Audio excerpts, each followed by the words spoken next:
Welcome to my channel handicraft learning by Hurmat. आइए हम video का आगाज़ करते हैं।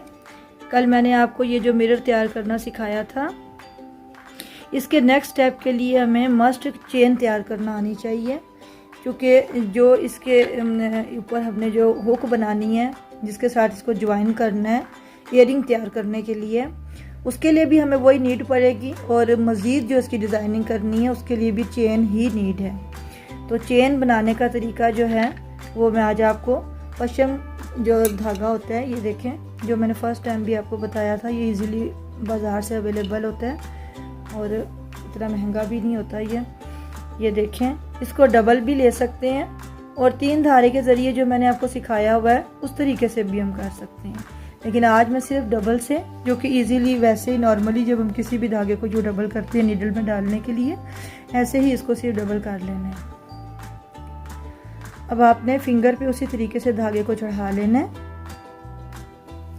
चेन को स्टार्ट लेने के लिए ये आप देख रहे हैं कि मैंने इसको ऊपर की जानिब रखा हुआ है इसका मुंह, और इस तरीके से यूं मैंने, ये देखें, दोबारा मैं करके बता देती हूँ, यूं। ये चाहे तो आप हाथ से भी कर सकते हैं, जैसे मैंने आपको उस दिन भी समझाया था कि ये उंगली की मदद से आप इस तरीके से लें और इसको यूं राउंड कर लें। ये तरीका भी हो सकता है, डबल राउंड भी कर लेंगे तब भी कोई फ़र्क नहीं पड़ेगा, लेकिन आपका राउंड निकलना नहीं चाहिए। ऐसा ना हो कि जब आप ये बनाना शुरू करें तो आप इस तरीके से ले लें तो वो निकल जाएगा, खुल जाएगा। तो आपने इसको बेशक आप डबल इस तरह कर लें ताकि आपसे ये निकले ना, चूँकि जो न्यू कमर्स होते हैं उनको नहीं समझ लगती, अक्सर वो निकल भी जाते हैं। तो ये आप देख लें दोबारा अच्छी तरह इस तरीके से यूँ। अब आपको ये आसानी होगी। जो तो ऑलरेडी चेन बनाना या क्रोशी का काम जानते हैं वो तो इजीली इसको इस तरीके से लेते हैं और ये राउंड हो गया खुद ब खुद इस तरह, और फिर इसको इस तरह से गिरा लग जाती है। लेकिन अगर आप मैनुअल हाथ से करना चाहते हैं, ये देखें, ये खुल गई गिरा, और आप इसको हाथ की मदद से यूँ आपने ले लिया। ये 2 बल खाए हुए हैं इसमें यहाँ से। अब ऊपर की जानिब से क्रोशिया को एंटर करें और इसको आप अपने हाथ में रखें, डबल धागे को। चेन बनाने का जो इसमें जो मेन टिप है वो यही है कि आपकी जो फिंगर होती है, इसका जो सीक्वेंस होता है चलने का वो एक जैसा होना चाहिए, वरना चेन का जो सीक्वेंस ख़राब हो जाता है। कोई छोटा घर बनेगा, कोई बड़ा, तो वो नफासत नहीं आती। तो इसमें बार बार प्रैक्टिस से ही सिर्फ ये नफासत आ सकती है कि आपने, ये देखें, ये मज़बूत हो चुका है, ये निकलेगा नहीं। और आपने इसको बहुत टाइट नहीं करना, खींचना नहीं है ज़्यादा, खींचने से फिर आपको अगला घर बनाते हुए तंगी होगी। तो आपने इसको लूज़ रखना। ये देखें, इसमें आराम से चल रहा है। तो अब आपने इसको पकड़ लें और ये जो फिंगर है, बस इसका सीक्वेंस का ध्यान रखना है आपने, कि ऐसा ना हो कि जब ये आप चेन बना रहे हैं तो ये ज़्यादा खींच दें, किसी में ये कम खींच दें, तो ऐसे फिर ये एक जैसा नहीं बनेगा। बहरहाल ये प्रैक्टिस की बात होती है कि जैसे आप प्रैक्टिस करते जाते हैं तो ऑटोमेटिकली आपका हाथ उस पर बैठ जाता है। कोई भी कढ़ाई या मैनुअल कोई भी काम हो, जब तक उसकी प्रैक्टिस ना हो उसके अंदर नफासत का आना नामुमकिन है। ये आप देख लें, ये इस तरीके से जो है वो चेन तैयार होगी। और जब हम कोई डिज़ाइन वगैरह देते हैं तो हमने इसके घरों की काउंटिंग करनी होती है कि हमने ये कितने स्टेप बना लिए हैं। जैसे मिनिमम जो डिज़ाइन के लिए हम, जैसे इस पे मैंने बनाया हुआ है, तो इसके हर घर में ये जो पत्तियां बनी हुई हैं, ये मिनिमम 5 स्टेप्स लेने पड़ते हैं इसके। तो चेन जो है वो बहुत ज़रूरी है कि इसके अंदर आप जो भी न्यू कमर्स हैं, जो भी सीखना चाह रहे हैं, तो सबसे पहले चेन पे अपना हाथ साफ़ करें कि इतना वो नफासत से चेन आपकी बने कि ये देखें, ये कहीं से खींच नहीं रही, कहीं से ढीली नहीं है, बल्कि ये इसका एक एक घर जो है वो बिल्कुल सेम साइज़ का है और ये एक सीक्वेंस से चल रहा है। तो ये चीज़ जो है ना इसके अंदर, अभी मैं आपको कुछ और मज़ीद चेन बना के दिखा देती हूँ। ये क्रोशिये का जो मुंह है ये हमेशा नीचे की जानिब रखते हैं, ऊपर की तरफ नहीं रखते, साइड पे नहीं रखते, बल्कि ये इसका अपने आप बनाया होता है इसीलिए कि आपका आएगा ही उधर हाथ। ये देखें, ये इसी तरह जितनी भी आपको ये ज़रूरत पड़े, नीड होती है, डिज़ाइन पे डिपेंड करते हैं। इससे आप फ्रिल्स भी तैयार की जाती हैं जो कि दुपट्टों के गिर्द लगाई जाती हैं, या अपने आप कमीज़ के ऊपर उसकी डिज़ाइनिंग कर सकते हैं। तो ये लेंथ डिपेंड करती है जितनी भी आपको ज़रूरत है। मैं आपको करीब से भी दिखा देती हूँ चेन। ये देखिए, इसके अंदर नफासत का आना ही सारा कमाल है, बाकी तो ये बनाना इतना मुश्किल नहीं है। अब जो कि हमने कल ये मिरर तैयार किया था इयरिंग के लिए, इसके ऊपर मैं आपको डिज़ाइन देना सिखाऊंगी कि इसके ऊपर किस तरीके से हमने ये जो पत्तियां बनाई हैं वो कैसे बनानी है। इसके लिए हमें ये जो 1.5 का क्रोशिया है ये ज़रूरत पड़ेगा, और डिपेंड करता है कि आपने इसी सेम कलर के साथ इसके ऊपर डिज़ाइनिंग देनी है या डिफरेंट कलर में देनी है, ये आपकी अपनी मर्ज़ी पे है, मैचिंग के ऊपर डिपेंड करते हैं। मैं इसके ऊपर मैरून धागे के साथ आपको करके दिखाऊंगी। एक तो वाज़िया दिखाई देगा आपको कि कहाँ से ये धागा गुजर रहा है, दूसरा ये कि इसका कॉम्बिनेशन येलो और मैरून का वैसे भी नाइस लगता है। तो चलिए इसका आगाज़ करते हैं। किसी भी एक घर में से मैं इस क्रोशिया को पास कर लूँगी, और ये चूँकि दोनों साइडों से इक्वल है, इसका कोई भी सीधा या उल्टा नहीं है, ये फ्रंट से और बैक से सेम डिज़ाइन इसका है बिल्कुल भी, इसमें ऐसा नहीं है कि कोई बैक है या कोई फ्रंट है। अब आप देखें क्रोशिया की मदद से हमने इसको निकाल लेना है, और बिल्कुल उसी तरह ही जैसे कोई भी शुरू चीज़ करने से पहले हम उसको गिरा दे देते हैं ताकि वो, ये देखिए मैंने इसको गिरा लगा दिए। अब मैं इसी घर से इसको दोबारा क्रोशिया को पास करूंगी और धागे को ऊपर की जानिब से लेते हुए इसको 3 धारा करने के लिए, क्योंकि ये बारीक है धागा और इसकी चेन बनी जो है वो अच्छी नहीं लगती, और वो पत्ती जो हमने बनानी है वो भी तैयार इससे नहीं होगी। तो हमने इसे दोबारा 3 धारा कर लेना। ये देख लें आप, जितना भी हमें इसकी लेंथ चाहिए हम इसको उतना खींच लेंगे। इसका सिर्फ मैं बार बार आपको यही कहूँगी कि आपने जो आपकी फिंगर है उसका सीक्वेंस का ध्यान रखना है कि टाइट या ढीला नहीं आपका घर होना चाहिए। ये थोड़ा सा हार्ड धागा है और ये खूबसूरत तो लगता है बहुत ज़्यादा, जो कि वाज़िया नज़र आता है इसका डिज़ाइन, लेकिन बनाने में, घर में से निकालने में थोड़ी सी दिक्कत होती है। तो वो जब आप 1 से 2 दफ़ा करेंगे तो वो आसानी से हो जाएगा। अब आपने 5 स्टेप चेन के लेने हैं, जैसे मैंने आपको चेन बनाना सिखाई है।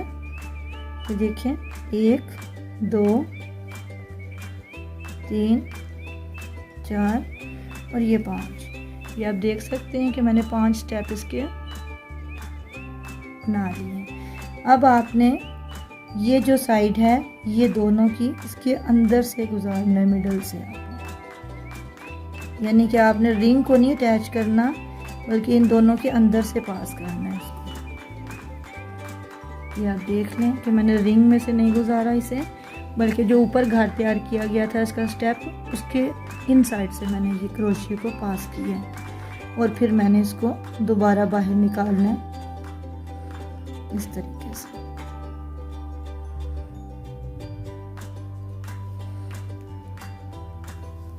और ये देखें 2 घरों में से निकालने के बाद सिंगल घर जो रह जाते हैं, इसको हमने नेक्स्ट जो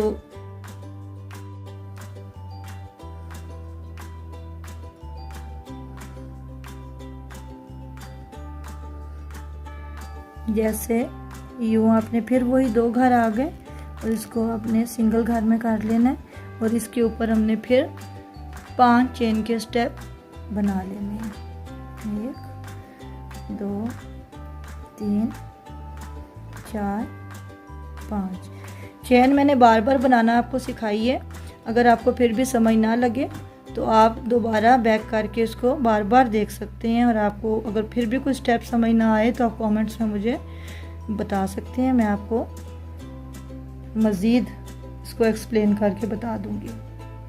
ये जैसे धागा कम पड़ गया था तो मैंने इसे फिर 3 दोहरा करने के लिए अगेन चेन की तरह ही, ये भी चेन ही होती है लेकिन ये बड़ी होती है तो हमें फील नहीं होता, हम पता नहीं चलता। अब ये देखें, ये 5 स्टेप चेन के तैयार हो गए हैं। इसको भी इसी तरीके से ये रिंग वाले स्टेप के अंदर से नहीं लेके जाना, बल्कि ये और ये जो 2 स्टेप तैयार हुए हैं इनके दरमियान में से मैं इनको गुजारूंगी। ये देखें, ये यानी कि ये मैंने रिंग का कोई घर नहीं लिया, बल्कि ये जो 2 मैरून कलर में स्टेप बनाए हैं इनके दरमियान में से मैंने इसको गुजारा, जो कि ओपन जगह होती है। और फिर उसी तरीके से क्रोशिया को बाहर निकाला और ये 2 घरों में से गुजारते हुए सिंगल घर में ले आई हूँ। और इसको फिर मैं नेक्स्ट घर में, रिंग के नेक्स्ट घर में लेके वहाँ से मैं बाहर निकालूंगी इसको। ये देखें, ये फिर 2 घर बन गए हैं और मैं फिर इनको एक घर में ले जाऊंगी और 5 स्टेप अगेन चेन के तैयार करूंगी। यही सीक्वेंस चलता रहेगा, हर घर से गुजारना है, घर स्किप नहीं करना कोई भी रिंग का। और 5 चेन ही तैयार करनी है, 1 2 3 4 5 चेन जो है ना वो हर पत्ती के लिए तैयार करनी है। और आपने रिंग के स्टेप को चेन के लिए नहीं छेड़ना, बल्कि ये जो 2 स्टेप तैयार हो जाते हैं इनके बीच में से आपने इसको गुजारना है। इससे रिंग का कोई ताल्लुक नहीं है और ना ही इसके किसी घर का ताल्लुक है, बल्कि ये दरमियान में जो जगह बच जाती है यहाँ से आपने इसको क्रॉस करना है और ये फ्रीली हो भी जाता है। ये देखें, ये कुछ इस तरह से पत्तियाँ बनती जाएंगी और इसी सीक्वेंस से हम इसको कवर कर लेंगे। चलिए मैं आपको कवर करके बताती हूँ। ये देखें, मैंने ये हाफ अभी तैयार किया है। ये डिपेंड करता है आप जिस तरह भी डिज़ाइन शेप पसंद करते हैं, देना चाहते हैं आप दे सकते हैं। ये मैंने हाफ तैयार करने के बाद ये देखें इस तरीके से ये इजीली मिल जाते हैं टॉप्स, लाइक ये जो होते हैं लाइक ये देखें। तो ये मैंने इस तरीके से, अगर आप डायरेक्ट भी लगाना चाहें तो आप इसका सेंटर करके लगा सकते हैं और आप इसको कानों में पहन सकते हैं। लेकिन बेहतर तरीका ये होता है कि आप यहाँ पर चेन बना के तो उसके अंदर से इसको गुजारें, ताकि एक तो ये हो जाता है कि ये हार्ड एरिया नीचे चला जाता है कान से, दूसरा ये है कि उसकी मूवमेंट होती है थोड़ी, तो वो ब्यूटीफुल आता है इस तरीके से। अभी मैं इसको पूरा कवर करके भी आपको बता देती हूँ।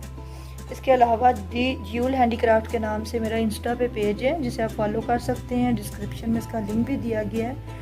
और ऑर्डर पे हम मैचिंग ज्वेलरी मेहंदी की या किसी भी इवेंट के लिए, किसी भी पार्टी के लिए, जैसे भी आप चाहते हैं मैचिंग करवाना या जैसा भी डिज़ाइन, तो वो भी हम तैयार करते हैं। बैंगल्स भी तैयार करते हैं और मुकम्मल सेट भी मैं आपको उसको कंप्लीट करने के बाद मैं आपको इसे दिखाऊंगी। ये देखें, इस तरीके से मैंने इसको पूरा कवर कर लिया।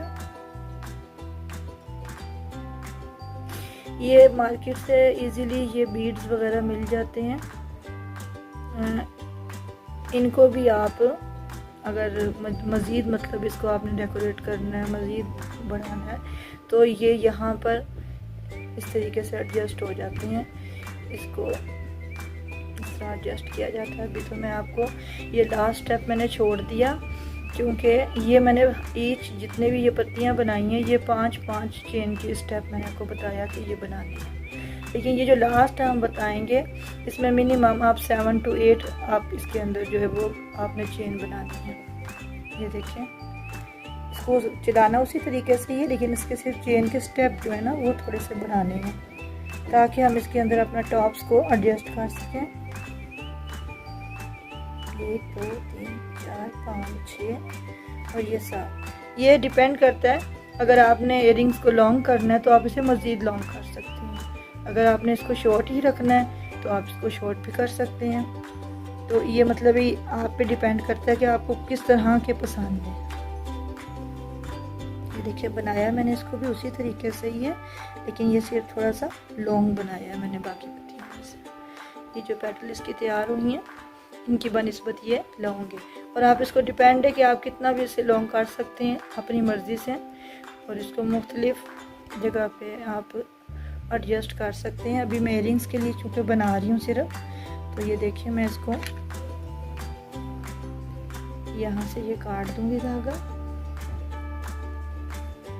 और इस जानिब से मैं इसे निकाल दूँगी। अब इसको सिर्फ पक्का करने के लिए मैं यहीं पे नहीं छोड़ सकती क्योंकि ये ऐसे निकल जाएगा, तो मैं इसको दूसरी जानिब से इसके करीब वाले घर से ही इसको निकालूंगी। ये देखिए, जैसे आप किसी भी बटन वगैरह भी जब आप कपड़ों पे लगाते हैं तो उसको पक्का तो लाजमी करना पड़ता है, वरना धागा निकल जाता है।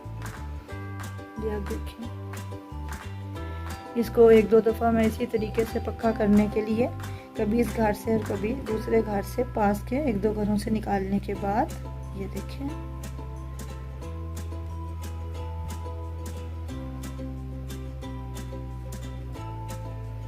फिर मैं इसको काट दूंगी। अब बेशक आप इसे काट दें तो ये निकलेगा नहीं।